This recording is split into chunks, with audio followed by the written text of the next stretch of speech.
Kumusta ka na? Tanong na madalas nating marinig galing sa kapwa. Madaling sagutin, madaling paniwalaan, pero mahirap panindigan kung wasak ang iyong kalooban. Kumusta ka na? Ayos lang naman ako. Madaling tugon mo. Ayos ka ba talaga? O dahilan mo lang para di namang usisa ang iba? Ayos naman ako. Kitang-kita naman sa bawat kurba ng labi mong mapupula, ngunit bakit iba ang pinapahiwatig ng iyong dalawang mata? Kumikistap nga sila, pero ang kistap pang iyon ay nagpapahiwatig ng sigla o nagpapahiwatig ng kalungkutang nais nang kumawala. Ayos ka ba talaga kung sa gabi ay akap-akap mo ang mga unan mo habang patuloy na lumuluha? Ayos ka ba talaga o kailangan mo lang mapaniwala sila na ayos ka talaga para di sila mabahala? Ayos ka ba talaga o kailangan mo lang magpanggap para di na sila mag-alala? Pero sa'yo, ano ang salitang ayos lang ako?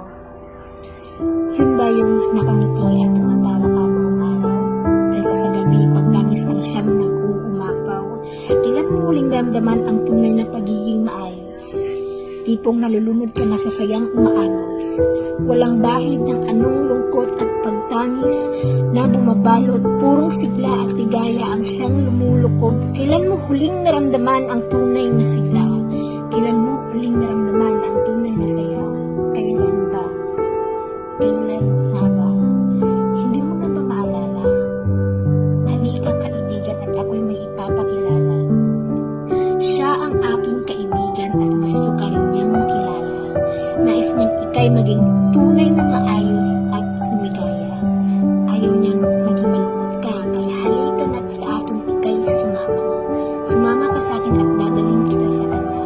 Dadalhin kita sa tagpuan naming dalawa. Sabay tayong luluhod, kakausap at magpapuno sa presensya niya. Dahil may galak, may tuwa at may saya sa piling niya.